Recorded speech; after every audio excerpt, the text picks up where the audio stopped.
The session that you're in is blogging for a cause, and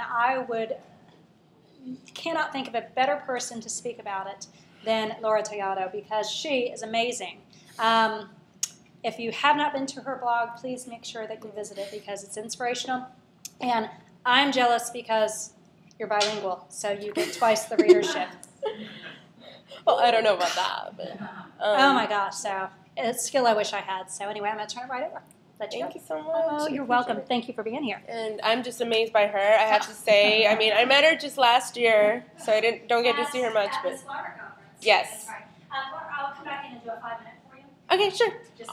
That'll help. All right. I tend to ramble, so y'all can stop me too if you just be like. Anyway, I'm Laura Tallado. Quick introduction, and I'm 25. I'm 4'8". I'm originally from Puerto Rico, and I lived in Central Florida since 1990, since I was 3. Grew up here, and I have spina bifida. So I was born with spina bifida, and it's been kind of like, I guess looking back now, kind of like my mission to raise awareness. I see it now that way, and hopefully, I'm not here to tell you about like the latest gadgets that you can tweet with, or blog with. You can ask Josh about them. But what I do want is hopefully to inspire you to think about the things that you're passionate about in your life, whether it's, environmental, whether it's political, or whether it's, feeding children, or whatever it is in your life that just makes you passionate or angry or happy or sad or anything. And because that's what blogging for a cause is about. So. As you go on, if you guys have any questions, feel free to fill in the lulls with questions too. So I'd be happy to answer any questions. And you guys can all grab a business card whenever you like also and keep in touch with me. So let's get started. Okay, so, oh my God, what did I just get myself into? I felt like that 3 years ago, actually my blog just turned 3 on August 29th, and I felt like that right after my mom and I went to see this movie called Julie and Julia, where a young woman starts blogging her way through the Julia Child cookbook. And at the end, as the credits are rolling, my mom turns to me and she says, "Oh my God, Laurita, you have to do that." And I said, "I'm not going to blog my way through the Julia Child cookbook." She said, "No, you have to start a blog." What I did was I started writing letters around the age of 10. I had placed in some essay contests in my school in the 5th grade, and I started to kind of really start harnessing that potential that writing has to make a difference. And so I started writing whenever I could about spina bifida. Spina bifida is the #1 cause of paralysis in children in America, and it's more common than muscular dystrophy, multiple sclerosis, and cystic fibrosis combined. I started memorizing these statistics when I was 10. But basically, that one time, that one day that stands out in my memory 3 years ago was when I really started getting serious about blogging, taking letters that I had written to people like Oprah Winfrey, Maury Povich when he was classy, and just different TV show hosts, journalists, celebrities, whoever I had a crush on at the time, writing letters to these public figures because they're influential. As celebrities go, so goes the world. So that's basically how Holding Out for Heroes started, my blog. And I just decided to take this to an online platform. Every day for a year, I wrote about a different celebrity. I profiled them, or organization or company, and then I reached out to them via letter or email or however, and urged them to adopt spina bifida as the cause. I don't blog every day anymore. So were you like posting an open letter every day? Not an open letter, but I would write the letter on my own. I would send it, actually for the most part, hard copies of the letter. Yes, I would actually write the letter.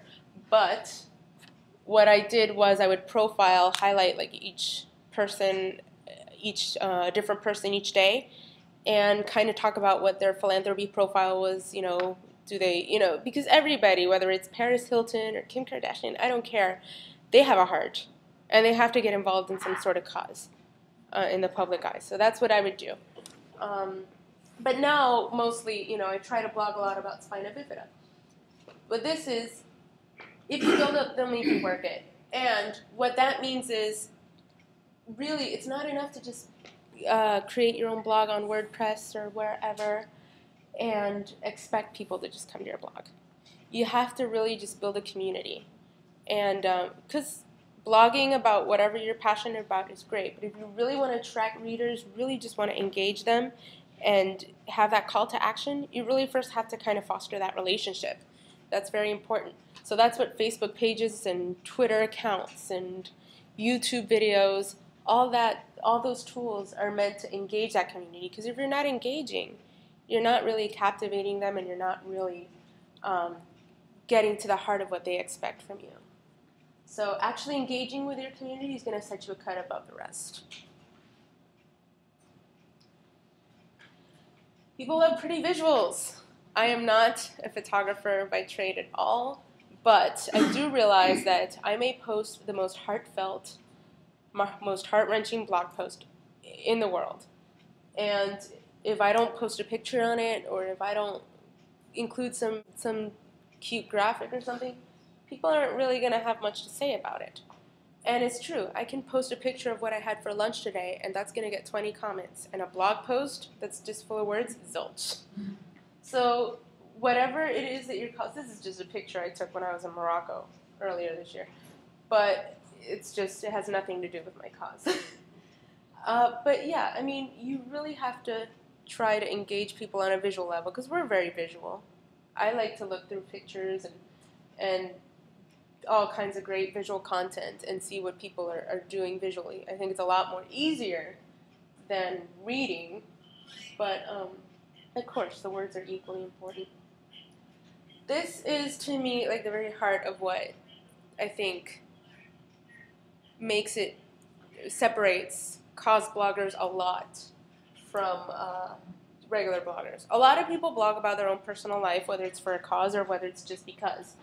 But I think when you're a cause blogger, if you're blogging about getting treatment for cancer, or if you're blogging about diabetes, or if you're blogging from your personal perspective, it's really challenging. It really is challenging to put yourself out there, and this was something that I have, it's drawn blood, sweat, and tears from me, because it's very difficult for me. I grew up, my background was different. I didn't have siblings to turn to. I had my parents who were awesome. But writing about things that are very personal was very difficult, because I was bullied and taunted and teased when I was little. So you have to understand, coming from my background, it's very difficult to put myself out there. When I started writing about urinary incontinence or things like that, or just the fact that I was teased, those kinds of subjects will really just strike a chord with me. But when you decide to be real with a person, that person kind of gains this new respect for you. And it's really your decision. You don't have to be that personal. You don't have to tell them about every single detail of your life. But it is important to realize, once you let them in, they're going to want to know.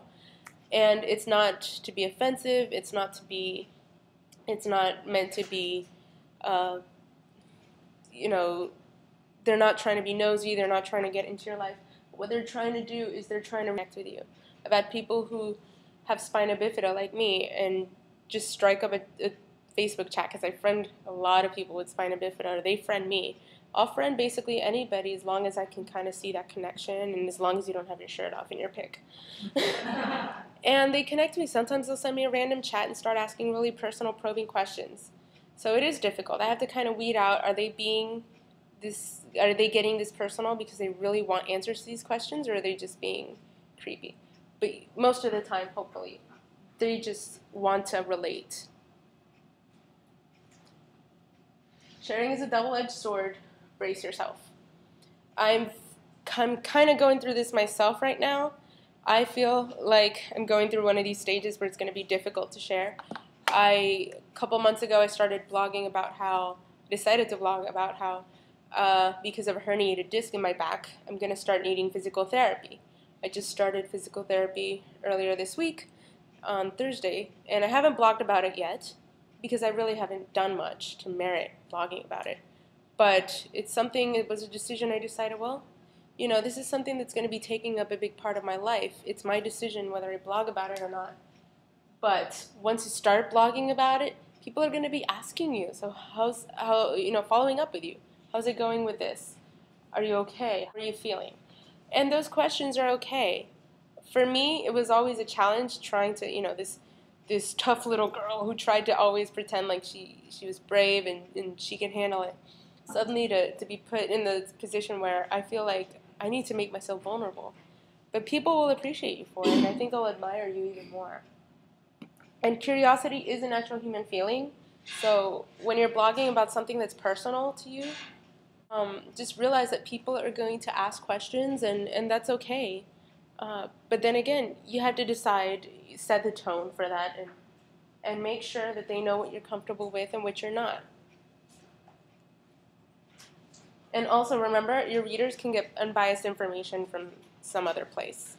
So the reason that they're visiting your site is because they want that personal connection. Don't burn out.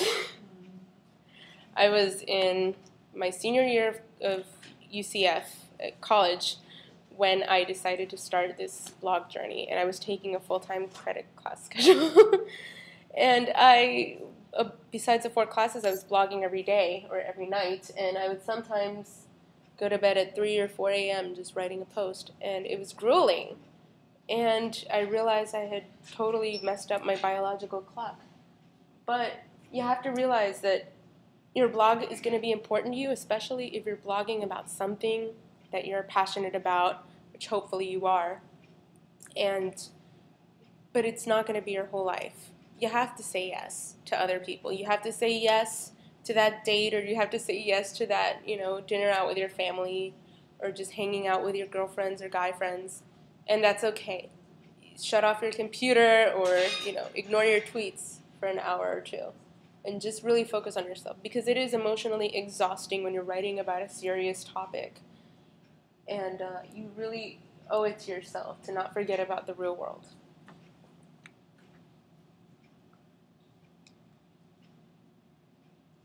Again, this goes back to the whole letting people in thing.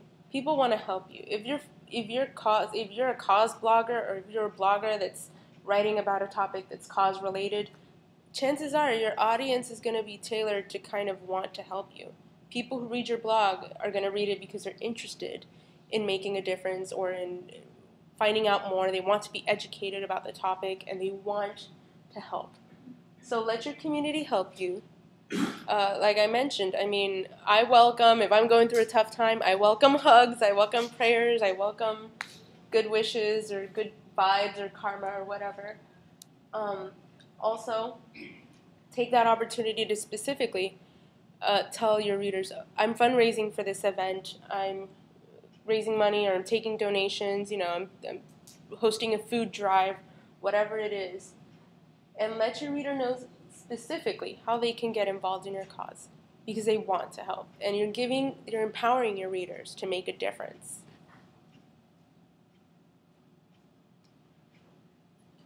But I'm not an expert. I felt like this too, and I still feel like this too. I sometimes feel like I shouldn't be preaching about something that I am not 100% an expert in. But the truth is that you are an expert in your life. If you're blogging about something that's personal to you, or a cause that you've spent years researching, heck, you're an expert. You are an expert, and you should give yourself that credit. Being real with people is going to be your best accolade a lot of times. The fact that I've, been able to at least connect on some level to people. People have told me their stories. Moms all the time tell me their stories. Here's an example. Moms will email me, tweet me, Facebook friend me, and then message me, and they'll let me know, my OBGYN, I was pregnant with a child with spina bifida, my OBGYN encouraged me to abort. And I'm like, and it brings tears to my eyes that people, not just that this is happening, but that people feel comfortable enough sharing these personal stories with me. Or that they were told that their child is going to be a vegetable or a monster. or unable to do things that they really, in reality, are going to be able to do. And this to me is personal. It becomes personal. I may not be an expert, but I've been there, and I know I've been around the naysayers. I've been around the people who say things like that, and the fact that I can relate on a personal level is probably going to give that parent or that person it's going to give me credibility with them that an expert, a doctor, a scientist might not have.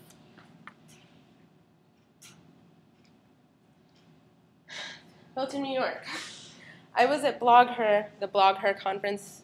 Y'all been to Blog Her? Anybody? Yes. Awesome, right? It's an awesome time. It really is. And the conference was held at the Hilton, New York. A lot of us stayed there, and the conference, most of the events were held at the Hilton, New York. What happened was there was a big issue with accessibility, at least on my part, and I did see, in my defense, I did see a lot of people with wheelchairs, canes, and different types of mobility disabilities, mobility impairments, besides myself. So just keep in mind this isn't about me, just about me. What happened was there was only a freight elevator to give access to an area where a lot of the parties and after-hours events were held. One night, the first night that I went to this area, I was stuck waiting for 20 minutes while all my other friends went up the escalators to the party. And I waited and waited and waited for somebody to come down and tell me that there was no other access except this freight elevator. So, and it happened to me twice before at the same hotel at other conferences I've been to. So what I did was I tweeted. I was upset and I tweeted. And my friends encouraged me to blog about it. And actually two absolute strangers, two bloggers that I met that night, both of them stayed with me until somebody was able to get me and escorted me up the freight elevator. And which was really nice. And then some of them started tweeting me back. I was like, what happened to you was so unfair. And so I decided to just take a couple of screenshots of what people were saying. You know, I hope you get answers from the Hilton, New York. I found the whole thing insensitive. Too bad your access, your disability access is horrendous. Lack of ADA compliance is embarrassing. Painful and embarrassing to many. People started tweeting, and then I started getting direct messages from the Hilton, New York account. And it took a lot of time to actually coordinate, and I felt kind of ambushed. They didn't realize that they came to meet with me at an event and a ceremony where I was one of the honorees during Blog Her. And the event had already started, and they were coming over here to apologize. And they were a little bit, offhand. I think it took them by surprise, too. I decided to blog about it because I wasn't satisfied. So I wrote a post about it a couple weeks later. It took me some time to gather my thoughts and my emotions to really just the guts to write about it again. But I wrote about it, and the day after I published the post, I get a phone call from one of the managers of the Hilton, New York, apologizing. He was one of the people who had approached me when it wasn't a convenient time. He was all humble, and he was telling me that, he didn't mean for that to go, to happen that way. But what I saw that day, and after that, we actually talked for about an hour, and he was actually a really nice guy. What happened, I saw the power of social media to make a difference. So if you can get people from the Hilton, New York to contact you, and that blog post, I know that general manager got an email from Hilton Corporate about the situation. So if little 25-year-old me, can get Hilton Corporate to listen, then I think I dare anybody with a Twitter account or a blog or a Facebook page to do the same when you speak up to make a difference, to right some wrongs. That initial blog post using tweet screenshots, I blogged twice, by the way. I blogged once, and then I blogged again to follow up and say, hey, this person called me, kind of to show the more positive side about it, what they did to try to rectify the situation. That initial post, though, got 30 likes on Facebook, 10 Google plus ones, 5 tweets, 6 post comments, then there was the phone call. Then there was the other blog post and a lot of other Facebook likes, tweets, Google plus ones, and a comment. These are just a couple of resources that I personally use. I started blogging on WordPress.com because it was free, and at the time I really didn't expect it to bring me here. And so I decided to go the free route. Eventually I switched over to WordPress.org. I bought my own domain, holdingoutforhero.org. I tried the GoDaddy thing for a while. Bluehost works better for me personally. I've had a lot of less problems with Bluehost, and I've seen a lot of user friendliness and more friendliness in how they handle the customer service. People who are lost like I am, sometimes when I'm trying to do things on my own, I go to Mashable a lot, mashable.com. A great resource for whatever I use, whatever I need, questions that I have about technologies that I just heard about for the first time. I go to Mashable because honestly, there's bound to be several articles about it. Twitter threads, some of my favorite Twitter hashtags are blogchat and Latism, Latinos in social media. These attract people from all walks of life, from all different professions, and that's just really one of my favorite ways to engage with other people. Not just ask questions, but really just engage in conversations is these Twitter chats. Usually happen like once a week. So if you want to engage with other bloggers or other people who are just in a similar niche or you want to engage with somebody totally different, turn to Twitter, because I guarantee there's a hashtag for that. Oh, also, don't spam. Don't be just like, read my post, read my post, read my post. But if you do engage in a conversation, try to get people to read your post, but, listen to. That actually is a project that I did back in I want to say my senior year. Yes, senior year of college. It was for Intro to Advertising. And it's just something that's symbolic to me. It's an ad that I had to make. That was a project to make an advertisement about something that has to do with yourself or your own life. Basically, advertise yourself. How would you like to see yourself advertised? I chose tenacity. At the time I was 23, I said, I was born with spina bifida and hydrocephalus. The doctors told my parents she won't be able to walk. They never said anything about climbing. Find a loophole in life and grab it. And the reason I use the yellow beret as my symbol there, you might not be able to see it, is because that's been the banner that I have in my header for my blog. Also, feel free to keep in touch with me. I'm usually very easy to get a hold of. Feel free to email me. I can keep that up for a while if you'd like, or I can put it up later. Also, I'm also now consulting for a company that does spina bifida genetics research projects. So if that's something that people are interested in, they're looking for moms both with children with spina bifida and a control group of moms. And I now manage their Spanish social media. That's kind of like one of the happy little stories also, because they actually found me through my blog, which I thought was pretty interesting, and offered me that position.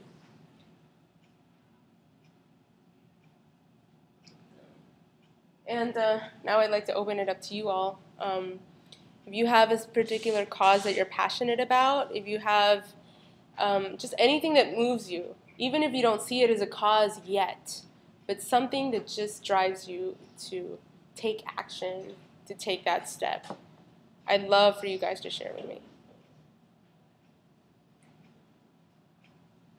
Yes? I'm trying to get started online and in a little bit extra time that I have. My daughter was born with something called PBL, paraventricular fibrillation, which wasn't a very common diagnosis a while back because they usually didn't survive. But it's becoming, more common, and Right. It's one of the things that a lot of times you don't get a diagnosis until the kid's a little older because it doesn't show up on the early brain scans. And I'm on a chat group on Yahoo, and it seems like every time I see the chat, there's a new parent going, "How? I just got this diagnosis. What I do?" And then all these moms are like writing in, and it just started occurring to me like we're writing the same posts to these parents like over and over and over. So we should start, Of course. blog where we can put stuff.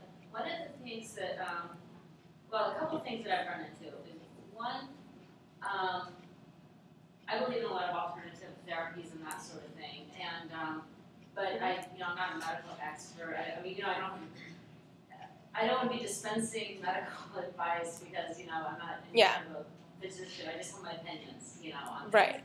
And then the other thing I run into is, I'm sorry, this may sound snarky, but when you started with a group of moms that have kids who are involved, nobody has it as bad as the other mom. Like whatever you write, you're just gonna get, oh, you have no idea what you're talking about. Like that. My daughter's not involved with some people's kids, which allows me to have a life. Some people are just doing everything. It's kind of like cerebral palsy. Maybe a lot of times it goes hand in hand. So, sometimes I feel like, who am I? Who am I to be acting?